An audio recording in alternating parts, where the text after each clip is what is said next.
શિક્ષક ક્યારેય પણ સામાન્ય નથી હોતો. પ્રલય અને નિર્માણ શિક્ષકના ખોળામાં રમે છે. પણ જ્યારે શિક્ષક કામના ભારથી કંટાળી પોતાનું જીવન ટૂંકાવે ત્યારે કશું બોલવા જેવું નથી રહેતું. હાલ રાજ્યમાં બીએલઓ શિક્ષકની આત્મહત્યાના કેસ સામે આવી રહ્યા છે, ત્યારે સવાલો અનેક સરકાર પર થઈ રહ્યા છે અને જે પ્રમાણે તેને કામગીરી સોંપવામાં આવી રહી છે તો આ કામગીરી બીજા લોકોને કેમ નહીં એવા પણ સવાલો થઈ રહ્યા છે. પરંતુ આ બીએલઓની કામગીરી છે હવે ક્યાંક ઘાતક રૂપ સાબિત થઈ રહી છે. નમસ્કાર, BS9 TV ન્યૂઝમાં આપની સાથે હું ભગવતી વિશાવડિયા.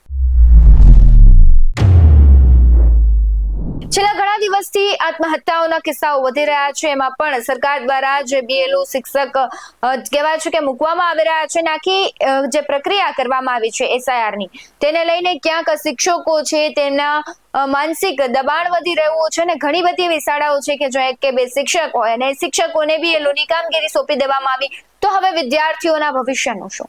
હવે અનેક સવાલો વચ્ચે કોડીનારથી ખૂબ જ દુઃખદ સમાચાર સામે આવ્યા છે. બીએલઓ શિક્ષકે આત્મહત્યા કરતા ચકચાર મચી ગઈ છે. SIR કામગીરીના દબાણથી માનસિક તણાવમાં આપઘાત કરી અને મોત વાલું કરવું છે, ત્યારે તેણે સુસાઇડ નોટમાં લખ્યું છે કે છેલ્લા કેટલાય દિવસથી સતત થાક અને તણાવ અનુભવું છું. તો બીજી તરફ બીએલઓની કામગીરીથી શિક્ષક ડિપ્રેશનમાં હોવાનો પરિવારે આક્ષેપ કર્યો. પીડિત પરિવારે ન્યાયની માંગ કરી છે. ત્યારે ગીર સોમનાથના કોડીનારના દેવડી ગામે રહેતા યુવા શિક્ષકે ફાંસો ખાઈ આપઘાત કર્યો છે. શિક્ષકે મોત પહેલા લખાયેલી સુસાઇડ નોટ મળી આવી છે, જેમાં SIR ની કામગીરીથી ત્રસ્ત હોવાનો ઉલ્લેખ છે. પરિવાર અને શિક્ષણ સંઘે કહ્યું છે કે બીએલઓની કામગીરીને કારણે શિક્ષક ડિપ્રેશનમાં હતા અને શિક્ષકો આવી માનસિક યાતનાઓ ભોગવી રહ્યા છે. પીડિત પરિવારને 1 કરોડ આપવાની માંગ ગીર સોમનાથના અખિલ ભારતીય રાષ્ટ્રીય શૈક્ષણિક મહાસંઘના અધ્યક્ષ વિનોદ બારડ દ્વારા કરવામાં આવી છે. સાથોસાથ ચૂંટણી પંચના મુખ્ય ચૂંટણી અધિકારી હારેજ શુક્લા આ સંદર્ભે કંઈ પણ બોલવાનો ઇનકાર કર્યો છે અને સમગ્ર ઘટનામાં ગીર સોમનાથ SP દ્વારા તપાસ ચાલુ હોવાની વાતનું રટણ કરાઈ રહ્યું છે. તેમણે કહ્યું છે કે ચૂંટણી પંચની કામગીરીથી જ કંટાળીને શિક્ષકે આત્મહત્યા કરી હોવાનું પ્રાથમિક તારણ છે. જો કે આત્મહત્યા પાછળનું કારણ સ્થાનિક પોલીસ દ્વારા જ કહેવામાં આવશે તપાસ શરૂ કરાયા બાદ. તો આ મુદ્દે અખિલ ભારતીય શૈક્ષણિક મહાસંઘના પ્રચાર અધ્યક્ષ શું કહી રહ્યા છે, સાથોસાથ સુદાન ગઢવી અને ખાસ કરીને કહેવાય છે કે કોંગ્રેસી નેતાઓ પણ છે, તેમની પ્રતિક્રિયા આવે છે. જિગ્નેશ મેવાણીએ આકરા પ્રહારો કર્યા છે, શું કહી રહ્યા છે તમામ આવો સાંભળીએ. એ સર 6 વાગે ઉઠ્યો ને પછી કે હું ચા બનાવેલું તો એનો ઘરવાળા કે હું ચા બનાવી દઉં. પછી બાથરૂમમાં કે તમે તારે જાવ કે નાવા ધોવા અને હું એક બાર ચા બનાવી નાખું. એટલે એ બાથરૂમમાં ગયો ને પછી દરવાજો બંધ કર્યો ને, દરવાજો ખુલ્લો હતો મેઇન દરવાજો, અને એ પંખા ગળા ખાઈ ગયો અને ચીઠી લખતો ગયો નીચે. એ મને તો ખબર નથી સર. પછી બીજામાં એના ઘરવાળા જોઈ ગયા કે આ ચીઠી લખેલી છે. ચીઠીમાં એ આ મતદાર યાદીની કામગીરી છે ને એને બોધરેશન આ પગલું કે હું ભરું એવું લખેલું છે. તમારે કઈ વાત થઈ હતી થોડા દિવસમાં કઈ પ્રોબ્લેમ હતી એવું કઈ? નહીં ને પ્રોબ્લેમ કઈ નતો સાહેબ, ઘરનો કોઈ જતો પ્રોબ્લેમ. SIR ની કામગીરીને લઈને કઈ કેતો વાતચીત હતી? ભાઈ એમ કહેતો કે મને કામગીરી અઘરી છે ને કે મને અઘરું પડે. મેં તો હું લખવા લાગુ ભાઈ, તને ફાવતી ભાઈ લખવા લાગુ, એક નમૂનો મને લખવા લાગુ. મેં કીધું સંગીતા લખવા લાગુ, હું લખવા લાગુ. તો કે નહીં મેં લખી લીધું ને આજે હું સારા જાય ને બધાને કાગળિયા હું કહી દઈએ સહી લઈ આવે. એ પછી થેલો વેલો બધી કમ્પ્લીટ મૂકી રાખ્યો પલંગની બાજુમાં અને ચીઠી લખતો ગયો. સરકાર પાસેથી માંગણી કેવા શું માંગુ સરકારને? સરકારને બીજું શું કહેવા માંગુ સાહેબ કે મારો જે તારો તો એ ખરી ગયો બરાબર. પછી તો બીજું હું શું કહું, એ જે સરકારને જે કરવું એમ કરે. આમ કે ડિપ્રેશન દેખાતું હતું? નહીં ડિપ્રેશન કહું કોઈ જતું ડિપ્રેશન. SIR ની કામગીરી આવી પછી કે હા પછી એને આમ રાત્રે જાગવું પડતું, એને સતત લખવું પડતું.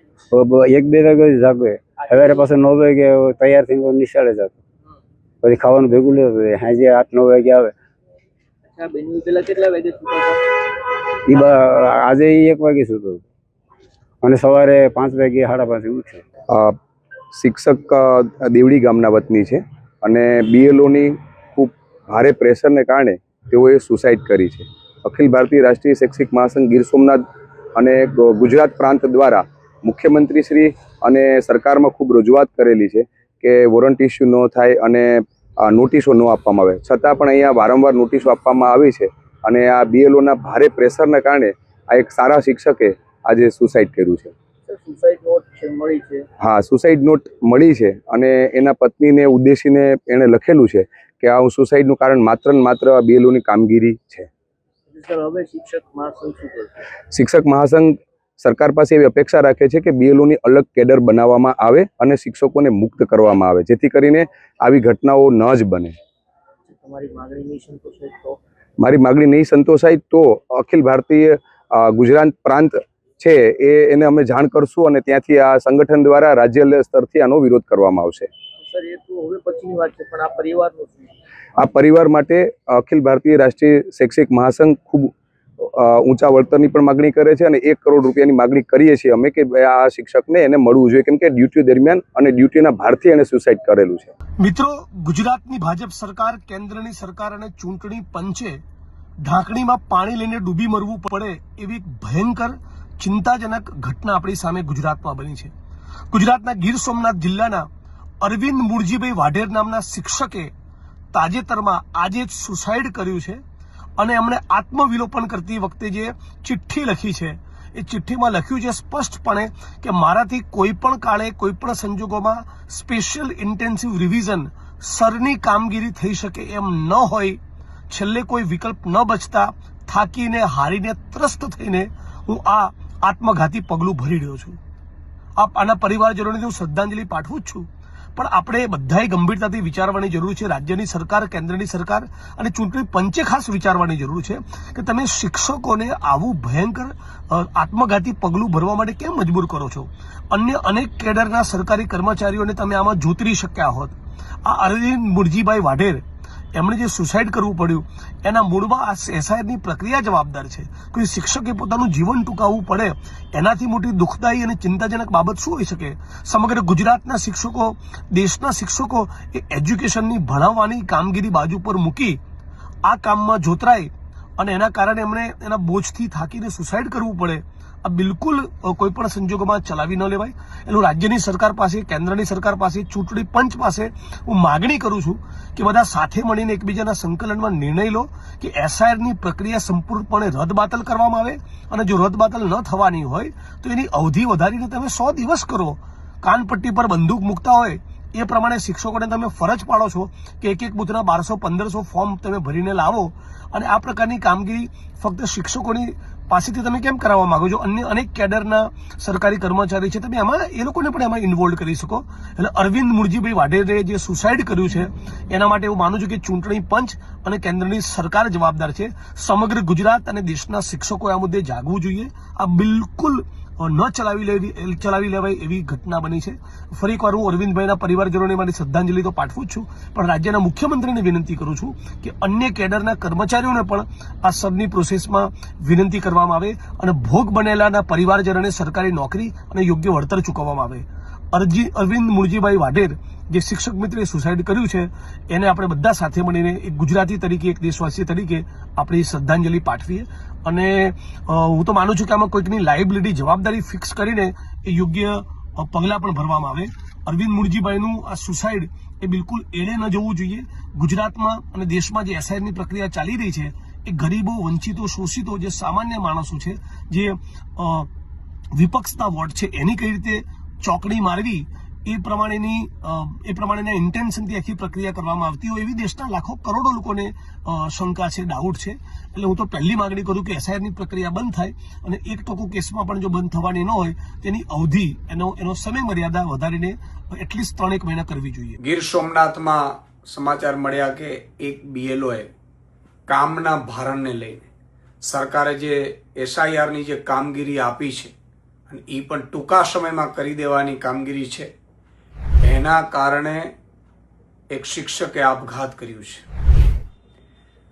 એક બીએલઓ કપડવંજમાં કામના ભારણના કારણે એટેક આવી જતા મૃત્યુ પામ્યા છે. હું પહેલા તો એમને ભગવાન આત્માને શાંતિ આપે એવી પ્રાર્થના કરું છું. સાથે સાથે ભાજપને કહેવા માંગુ છું કે શું માંડ્યું છે આપણે? તમે 5 કરોડ મતદારો છે એને 1 મહિનામાં બીએલઓ ઘરે ઘરે જઈ આવે? એમણે બધું કામ મુકાવી દીધું. આટલી શું જરૂર હતી? એસઆઈઆરની પ્રક્રિયા છે એ ચાલવા દો તમે 3, 4, 6 મહિના. શું વાંધો છે ભાઈ? વેકેશન આવે છે. પણ નહીં, તમારે કોઈ પણ ભોગે ચૂંટણીઓ જીતવાની એ ભાજપની લાય છે.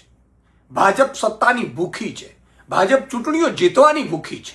ભાજપને માણસ મરે, માણસ ભણાવે, માણસ દીકરાઓ ભણે ન ભણે નથી કોઈ મતલબ નથી. અને પરિણામ તમે જોઈ લો. એક શિક્ષકે આજે આપઘાત કર્યું છે. કેટલાય બીએલઓ હજી તણાવમાં છે. એટલું નહીં, હજી ઘણા બીએલઓ ઉપર એવા પણ દબાણ કરવામાં આવે છે ખોટી કામગીરીના. તમે શિક્ષકો ઉપર, બીએલઓ ઉપર તમે ઢગલા બંધ કામગીરી આપી દીધી છે. 90 પ્રકારની કામગીરી બધે કરે છે. તમારા દીકરાઓ તો પ્રાઇવેટમાં ભણે છે, વિદેશમાં ભણે છે તમારા દીકરાઓ ભાજપના નેતાઓના. અને જ્યાં ગરીબનો દીકરો જ્યાં ભણે છે એ સ્કૂલોમાં બીએલઓની એસઆઈઆરની કામગીરીના કારણે તમામ શિક્ષકો છે એ સ્કૂલમાં નથી. શિક્ષક કાર્ય અત્યારે ખોરંભે ચડી ગયું છે. કારણ ગરીબોના બાળકો ભણે છે, લાખો બાળકો. અને એ બાળકો અત્યારે શિક્ષકને શોધે છે, શિક્ષક મતદારોને શોધે છે, અને મતદારો ચૂંટણીમાં પોતાનું નામ શોધે છે. કેવા નાટકો તમે શરૂ કર્યા છે. તમારે કેમ્પેન ચલાવવાની જરૂર હતી તો તમે અલગ પ્રકારનું હતી જ આપણે વ્યવસ્થાઓ.